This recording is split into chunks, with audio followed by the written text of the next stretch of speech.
channel. If you're new here, my name is Mika, and where we do all things faith, family, travel, mainly home decor, and lifestyle. I apologize, I'm literally just getting home from church, so I thought I'd come on and actually talk to you guys about, just give you a little story time to pretty much explain to you the reasons why I feel like my husband leaving me was the best decision that ever happened. Girl, let me find I gotta find my notes so that way I can stay on task. I can stay on point. Give me a minute. Okay, so the reason why I feel like my husband leaving me was the best decision that ever happened to me. At the time, it did not. I'm not even gonna lie to you. At the time, of course, it was heartbreaking. I cried and it was hard. It was very heartbreaking, and it was just the way we broke up, the way he left. And I had a brand new baby, newborn, you name it. But there are some things that I pretty much discovered within myself that makes me, happy now. Okay, so one of the things that, number one thing that forced me to discover after he left was the fact that my self-worth, yes, child. Him leaving, one thing I have noticed about me and in the past is that no matter what man I got with, boyfriend, husband, whatever, I always seem to pretty much lose myself in him. I become so consumed that it's all about him, right? And so then it's like the self-worth was a lot. Like, it allowed me to be able to determine what is it that Mika wanted, what is it that I want to do, right? And it allowed me to understand that I'm the prize, not the man, me. I'm the prize. But that was something that I had to learn to deal with. I had to learn to discover within myself that I am valuable and that I am the prize and that I am worth, having. The things that I put up in my 20s, I would never put up with in my 40s, right? So my self-worth allowed me to understand that I am the prize and that I am worth something, and that you can't just tell me anything and think that I'm just gonna fall for the okie doke. It don't work like that. You got to be able to bring something to the table. So yeah, so it allowed me to be able to find myself, be able to understand my self-worth. Like, I started taking myself, like, I had to learn to be by myself. That's the one thing that I did not know how to do. I had never been by myself. So to be by myself, that was something that I had to learn to understand and be able to do. But once I got that, honey, I was going to the movies by myself. I was having date night. I still go on dates by myself. Sometimes it's in the house. I may be like, hey, it's date night with myself. I'm watching a movie, drinking some wine. I don't have me a charcuterie board. I'm sitting on my couch watching a movie, not paying attention to nobody, no boyfriend, no kids, no nothing. It is just, that's my time, because I don't mind being by myself. But it took me some time to get there. So I know that there are some women out there who don't know how to be by themselves or are afraid to be by themselves, but you're going to find out that you are the best person that you like when you start learning how to take care of yourself and understanding that, honey, I am more than that. You'll understand the things that you will not tolerate. Now, if I could go back to myself in my 20s, and if who I am today could go back to myself in my 20s and be like, girl, don't put up with that, blah, blah, blah. Of course, I would put up with it, because the more you tell them not to do it, the more we're going to be drawn to do it, right? But it's just like the cheating, and the fact that I put up with the cheating and the lying, and I put up with the lying, and the things that I tolerated, I just couldn't understand. I couldn't fathom now in my 40s the fact that I tolerated that. Child. So self-worth was everything. So after my ex-husband had left, it took me about a year and a half, maybe 2 years before I would even date again, because I wanted to work on myself. So I took that time to work on myself. I didn't pass out my phone number to nobody. I didn't talk to anybody. I didn't go on no dates. I did nothing for 2 years. When my husband left, I did nothing for 2 years, because it was important to me to be able to understand and figure out who I was as a person and build that self-worth. So that way, the next guy that does come into my life, he got to bring something. And it's not going to be just, some okie doke stuff and things that I'm just going to fall for it. No, like, my self-worth means everything. And I'm quick to say, you don't want to do, you can't do whoop, whoop, whoop, whoop, whoop, bye. There is the door. I am not afraid to be by myself. So I think once we women understand how to be by ourselves, child, you'll be surprised at the bullshit that that you will not put up with. You just won't. So the second thing I felt like was the best thing that ever happened to me while my husband left was the best thing was it forced me to start a new career. It forced me to. When I was with my ex-husband at the time, I was probably working little small, odd, ins and out jobs, right? I relied on him to be the breadwinner and to take care of the household. But the thing about it is that it is okay to be like, I've always been a very driven person, but like I told you, I had lost myself in my husband at the time. So I just really relied on him to be able to do everything, like everything. And I don't know why, but I just did. I relied on him to do everything. The crazy thing about it is that when I relied on him to do everything, you don't understand that if he leaves today, what do you have to fall on, right? What do you have? And the one thing that I was afraid that was going to happen actually happened, but it taught me a lesson, and which is going to be another video which talks about me being out on the street, me and my two kids becoming homeless and things like that. After my ex-husband left, honey, we ended out on the streets. I was homeless, me and my kids was homeless for 9 months. And that was my biggest fear. I was afraid that I wouldn't be able to take care of my kids and we were going to be on the street. And guess what? That actually happened. But it taught me a valuable lesson. It taught me to say, all right, well, ain't nobody, your life is whatever you make it out to be. So it made me decide, it made me get up and say, baby girl, you got 2 kids that's depending on you. So you're going to have to get up and make it happen. So what I ended up doing was so it forced me to get another career. During my homeless phase, I did get another career. I got it in insurance, and I just became an insurance adjuster, which I think I was getting paid like maybe, oh my God, I think I was getting paid $42,000 a year. I think that's what it was. I think it was about 42, then it went up to like 44. I hated that job with a freaking passion, but I used that job to drive me to my next career, which is what I'm into now. When me and my husband were married, we ended up buying a house together, and the crazy thing about it was we had 3 incomes, and we could barely afford our mortgage, which was $1,400 a month. Our mortgage at the time this was like back in 2008, 2007.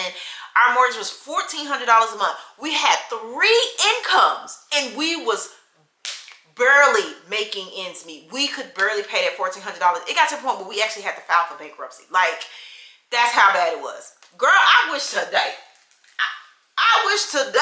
this dadgum house is $1,400 a month. Girl, all right. Excuse my bed. I'm in the process of cleaning my sheets, so I took all the pillows and stuff. I threw the pillows all over the place, child. They everywhere. So I apologize. But anyway, so I told you I just got home from church, and now I got the wash and stuff, so ignore all the backdrop and all this stuff. So anyways, so yeah, so that's what me and my husband did. We ended up buying a house, and our mortgage was $1,400, and we were scraping by. And then when he got fired, and then he decided, and then the church wasn't paying as much as they were, because back in 2008, that's when we had like that mortgage boom, that crash or whatever. So when we had that, the church wasn't paying as much as, it wasn't paying as like they used to. So he wasn't getting paid as a musician. So when that happened, we went down to really just 1 income, which was mine. And honey, we ended up having to walk away from that house, abandon that house. We had to file for bankruptcy. Like, it was just bad. And so I ended up moving to an apartment on my own. And of course, you know, my stupid self, I allowed him to move in with me until he got on his feet. Because at the time, I was still trying to make sure that he was taken care of, instead of me trying to figure out how to take care of myself, right? But again, that's a whole nother story on its own. But it forced me, because he left, it forced me to have to get another career. So I ended up going into insurance. I did that job for about maybe 2 years. I hated that job with a freaking passion. Yes, I did. I hated it. But I used that as a fuel. I used that hatred that I had for that job as a fuel to move on to something else. So my best friend her husband told me about this boot camp, this IT boot camp. Now, remind you, I have no IT experience, none whatsoever. I had never been in IT, never. I don't even have a degree in IT, right? So, never done it. And so I ended up joining this boot camp. It only took me 12 weeks to do it. This boot camp is still around. If you want the information, I'll put it down in the description down below.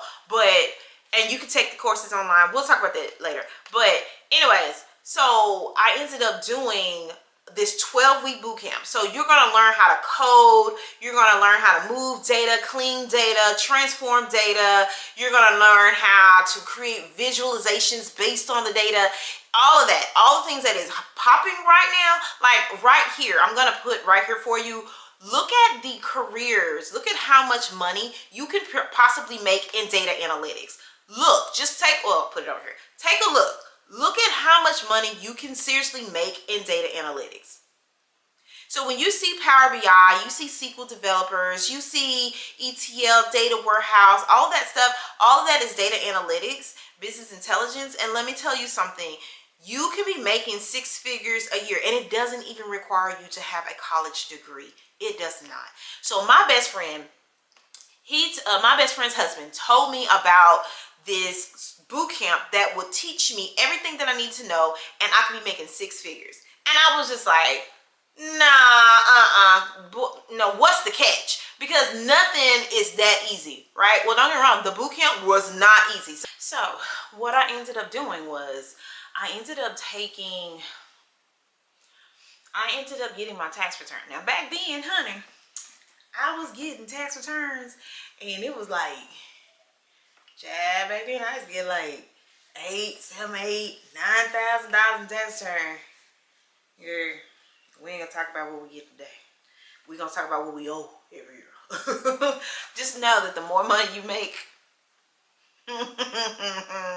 that part. So I ended up taking like $2,000 of my tax return. So don't get me wrong, they do have financing there. It's just that for me, I just wanted to just pay it and get it all out the way. I just thought $2,000 was a great investment in myself. Like, that went back to self-worth. I wanted to know that I wanted to be able to basically be able to, you know, invest in myself. Like, I was worthy of that. I was worthy of investing in myself.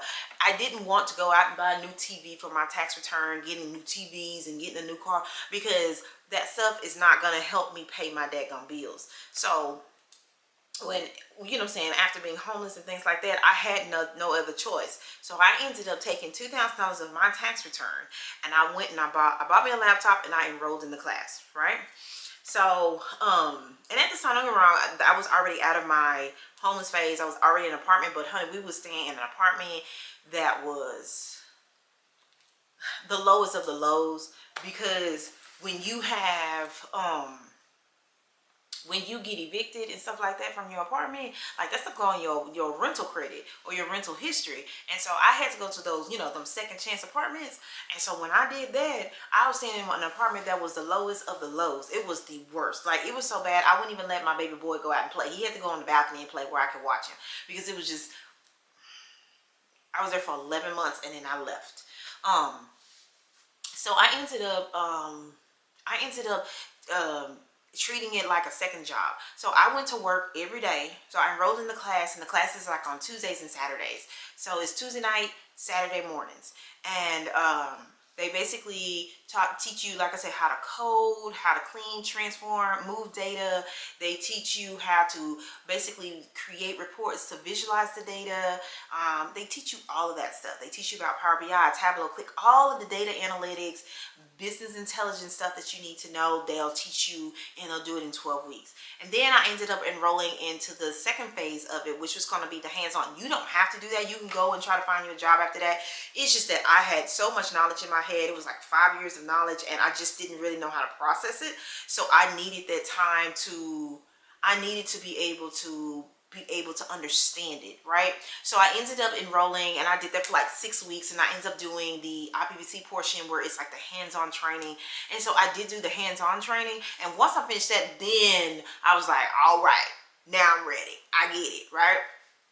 And so I ended up going to applying for jobs. I landed my first job after only a few months only after a few months of entering into this program, and then I ended up getting a job. I got my first job.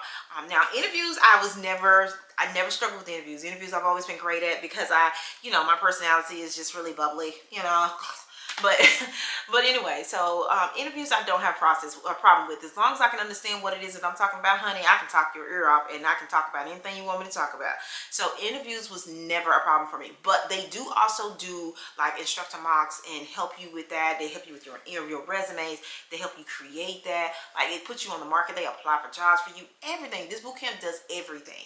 And so all I had to do was just prepare and study. And so I went on my first interview, bombed it. Because I didn't really know what to expect. It was just horrible. It was bad. It was bad. It was real bad, girl. So, bombed it. It was bad.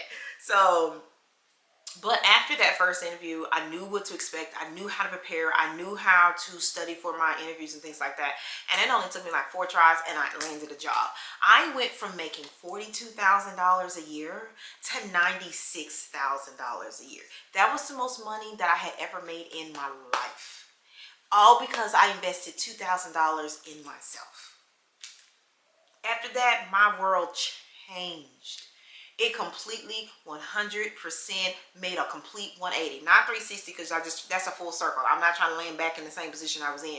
I needed to go a whole other direction. So a complete 180, right? And my life changed. I went from making $42,000 a year to $96,000 a year.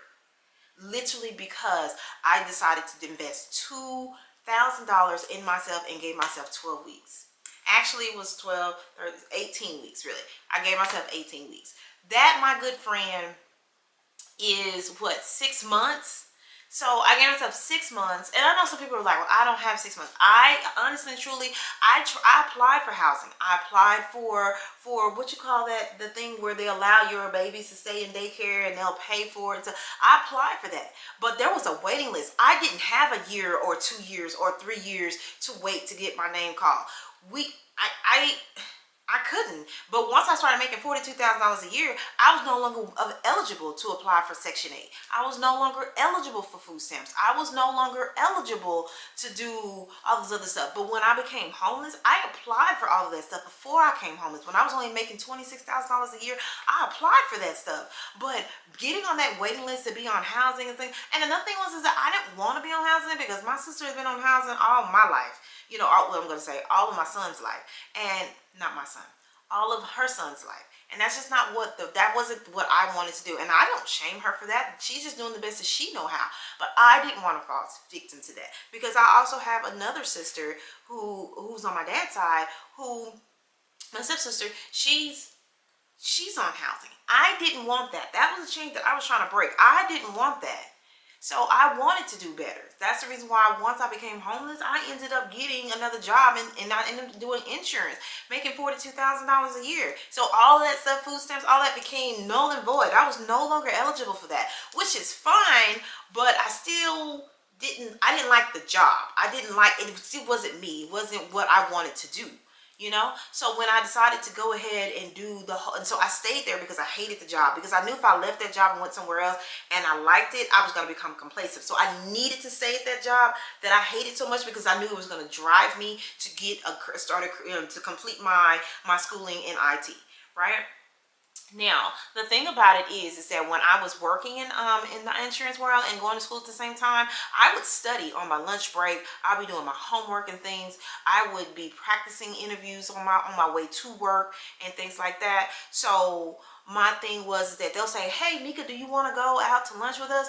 No. So while they was out, because one, hell, I couldn't afford it. That was number one. That's the reason why I didn't go out. But number two was because I had a mission. And my mission was to get a new career because I knew I had 2 kids that was depending on me. And one, I knew at the time, my oldest son was talking about going to MIT. Honey, I was either going to have to get on a pole or he wasn't going to be able to go. But that was at the time. That was before he decided to go into this whole acting thing. So, which I don't blame him for that because, but my thing is that it pushed me to make sure that I stay focused. My kids were my motivation. They allowed me to be able to do what I needed to do. But that job made sure that you don't like this job, so let's make sure that we do what we need to do to get out of here.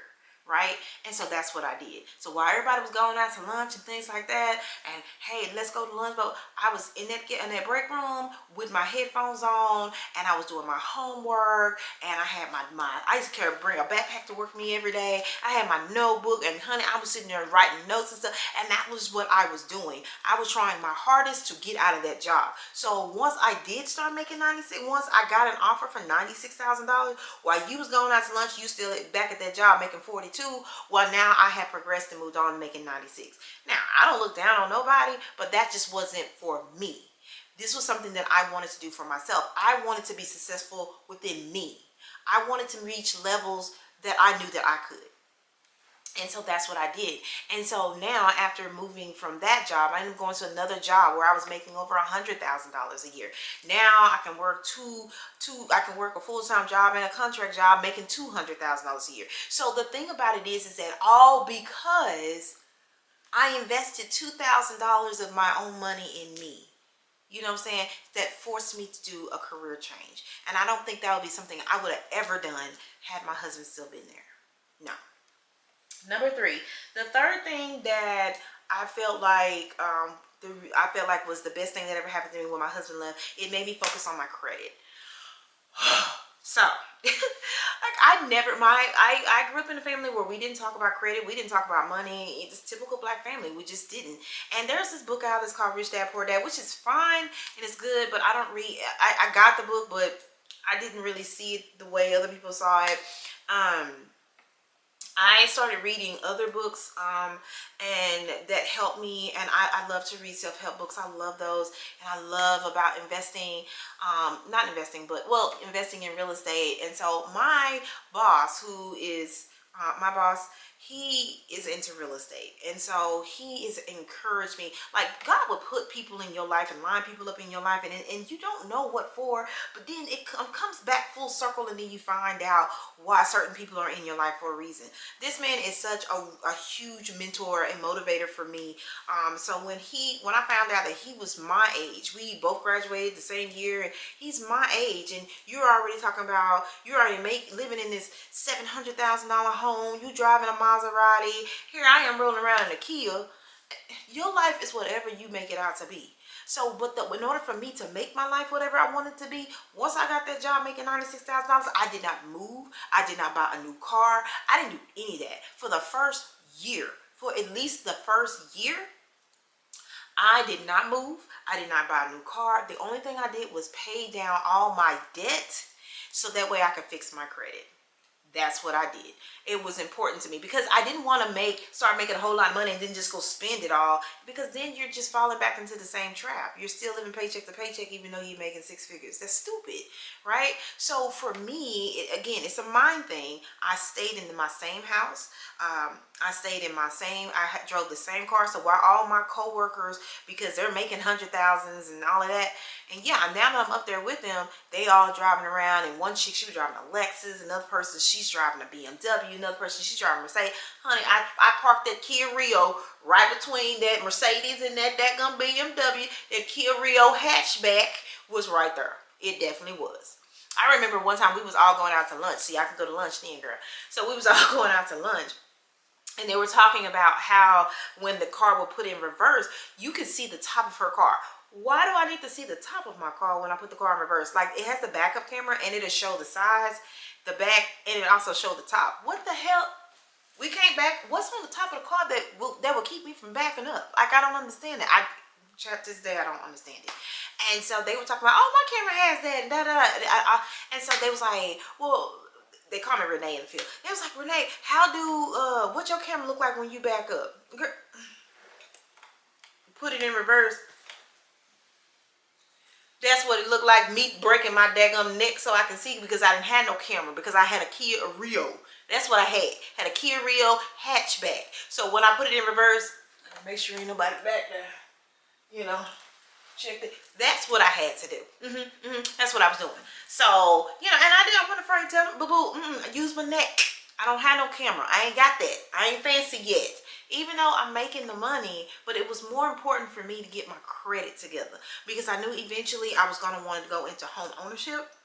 and I was going to want to buy a new car, and I knew that I was going to one day want to invest, and I couldn't do any of that with my credit being in the fives, being shot like that. And then on top of that, remember I told you I had to file bankruptcy. Like, it was horrible. So my thing about it was is that I got serious. I started paying off debt. The thing about it is that I started making payments on time. I was making my regular payments on time, credit card payments on time, keeping them down 30%, doing it like, girl, when I tell you I was doing all that, and especially when that bankruptcy fell out, baby, I was ready to rock and roll. Okay, ready. So the credit was very important to me. And then after that, I was able to purchase my own home. Now the crazy thing the crazy thing about me purchasing my own home was the fact that the house that we stayed in, I'm gonna show this to you. I'm gonna put it over here. So this was my first home, and we lived at 1816 Apollo Lane. This was my first home, or was it 1811? It's one, girl. I don't know. But this is our first home, and we were paying $1,400 a month. We couldn't even afford $1,400 a month. And it was probably, I think it was like 2,200 square feet and all of that, right? And it came with 4 bedrooms, but we ended up changing one of the bedrooms into like a master closet. So we just extended our closet into that 4th bedroom and took over. That was just something I did because we wanted a bigger closet. I put an island in the middle of it. It was just all the things that I had did, not knowing that I was preparing for somebody else, child, because the show wasn't for me, because we ended up losing that house. But then now that I got this house, I went from, but mine is that this is the house that I was staying in when, this is the house that I was staying in when I had gotten my new job, and I needed something with a little bit more space. So this was like, I think this house right here was about, oh God, maybe 1,700 square feet. I was paying $1,690 a month for it, right? And I went ahead and I bought me a new car. So I did buy a new car because at the time my son was getting ready to start driving. He was already in driver's ed. So I said I'll just pass down the Kia because the Kia was paid for. So I passed that down to him. And that was just something I bought for myself. I wanted to reward myself. And so once I got my credit together, girl, I went out and I bought me my very first car. So I bought me my car, and I let my son drive, and I gave him the Kia, girl. We passed down the Kia hatchback, girl. We passed it down. Yes, we did. So once I did that, I had my car, my son had his car, and I was paying my own car note and all this stuff. And so it just allowed me to be able to do a lot more with me having to be able to fix my credit. Because once I fixed my credit, I was able to purchase a new home all by myself. All by myself. I purchased a home all by myself with the grace of God. All by myself. In the down payment, I didn't get no help from nobody for the down payment. I think the down payment was like almost $30,000. I put that down all by myself because I was saving money and things like, because I wanted to purchase my own home. Now I went from this 1,700 square foot home, which was like a 3-bedroom, 2-bath. It had like 1 living room, the dining room, kitchen, garage, and that was it, right? That was the whole house. And then they had a formal dining room when you first walk in, which I thought was kind of weird, but I guess when you come into my house now, it's kind of like a formal dining room, but I changed it into an office. But I converted that into an office because I was working from home. So I converted it into an office. I'm gonna show you a picture of it as well, but maybe if I find a picture, I'll post it here for you. So then I did that, and so when I moved from there, I ended up, it wasn't even until, oh my gosh, 16, 17, 18, 19, 20, 21. It was 5 years before I decided, okay, now let me go ahead and get a house. 5 years. So from 2016 until 2021. 2016 to 2021, it took me 5 years before I said, okay, now I'm ready to purchase a home. But I wanted to make sure that my foundation was good, that my credit was cleaned up. I wanted to make sure that I had money in the bank. So even after I put down my deposit, I still had money in the same, like all of that. It meant everything to me. It wasn't where I wanted to just go and just buy. Like a lot of the students I have noticed that came through the program, you're making a lot of money, and you are, but then as soon as you get your first check, the first thing you do is go and buy a car. Like, to me, that didn't make financial sense to me. Like, I've been homeless, so I wasn't trying to go down that road. So I wanted to make sure that I did things right and decent and in order. So, and that was what I did. So I went from that house to now living in a 5 bedroom, 3 bath, 5 bedroom, 3 baths. I also have a office. I have my own living room, of course. Got the living room. I have my own office. There's a game room upstairs, theater room, my craft room. The boys have their own rooms. Like, yeah. So I went from that to where I'm in now, and I got it all by myself, by the grace of God, with the help of grace, by the grace of God. And so that allowed me, just because I cleaned up my credit, got me where I needed to be, right? And so I was able to provide my kids with the things that mattered, which was I was able to provide them things that I never had. And if I could go back 10 years, because it was 11, no, that was 11 now, because it was 2013 when I actually became homeless. So the fourth and final thing that I felt like was the reason why it was the best idea when my husband left was it taught me independence. Like I said, I get so involved and so lost in that relationship that I forget who I am as an individual, as a person. And my best friend once asked, her husband asked her one time, who are you outside of being a wife, a mother? Like, who are you? And that was something that I had to figure out. I had to find out for myself, was figuring out how to become independent. And so, not to the point where I'm just like, I don't need no man. And no, it wasn't like that. It's not that. Because my thing is that I have a boyfriend, love him to death, so I don't have that, I don't need no man. No, it's not like that. Like, I still have my independence, but we're still a couple, but I still know who I am as an individual. You see what I'm saying? So that's why I said sometimes I will get on that couch and still have date night with myself. I don't mind going out to dinner or lunch by myself. I still know who I am. I go get my nails done, my hair done. That's my way of being able to still find my individual self inside of my relationship. Yeah, so it taught me how to be independent, right? It taught me how to depend on myself. And so with me making my own money and doing my own thing, it allowed me to be able to become very independent, where I did not have to depend on my mother to help me. I didn't have to depend on my father to help me. Even though my father is gone, if he could see the way I am now, he would be so very proud. And so I'm very confident. I'm very happy with who I am as an individual, but just being independent, because I know that I got this house by myself. Nobody helped me with the down payment, none of that.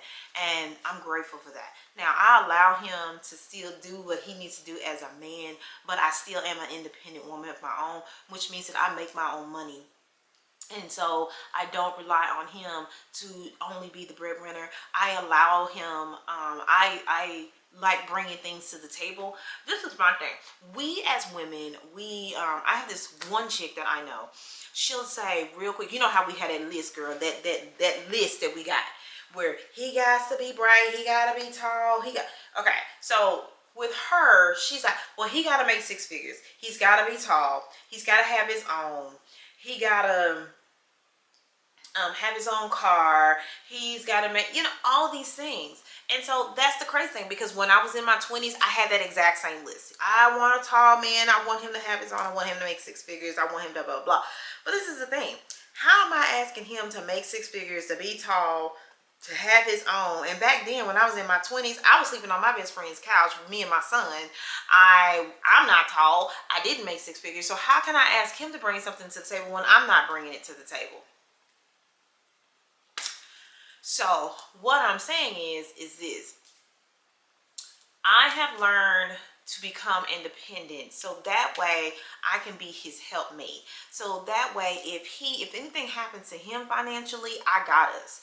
Or if he was to walk out that door tomorrow, I'm still gonna be okay. You see what I'm saying? So my thing is that my ex-husband taught me a lot when he taught me how to be independent. He taught me to never, ever, ever have to depend on anyone else to do the things that I needed to do for me to be able to survive, for me to be able to stand on my own 2 feet. Because if he was to walk out that door today, so if my ex-husband, if I was still married and he walked out that door today, we would be okay. We would still be staying in this house, baby, I would still go get my braids done, go get my nails done, my feet done. We would still be doing us. Because the one thing I noticed that was that when I was married at the time and he left, my world shattered. And honey, we became homeless and everything. And that is something I never wanted to happen again. So I had to learn to become independent. And once you become independent, you also learn to be confident within yourself and also within your relationship. Because then you ain't gonna start putting up with just any kind of thing, because you're not afraid of losing him. Because if you lose him, then you lose the money. No, no, no, no, no. It shouldn't be like that.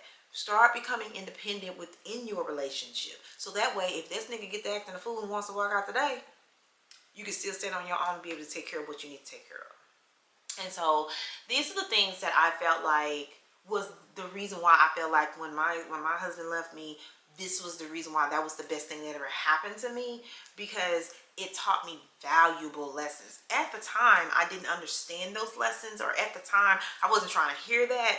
But now that I am in my 40s and now that I understand, these are the lessons that I've learned. And if you don't learn, if you didn't take anything else away from this, I just hope that you learn to be independent. Okay? Be independent, learn to depend on yourself. And again, I'm not saying I don't need no man. I'm not saying that. Please do not get me mistaken thinking I'm saying that, because I'm not saying that. We're not at that point where I don't need no man. We're not saying that. What I'm saying is that learn to be an individual within your relationship and be independent, to be able to stand firmly within yourself and who you are in the relationship. So that way, just in case he ever decides to leave or act a fool where you leave, you see what I'm saying? You can stand on your own and it doesn't hurt you. Okay? Alrighty, thank you so much for watching. I really do hope that you guys enjoyed this video. I'll have another another video for you, talking more about who I am and how I got to where I am and things like that. So I really appreciate you watching this video. Don't forget to like, comment, and subscribe. And until the next time, stay beautiful.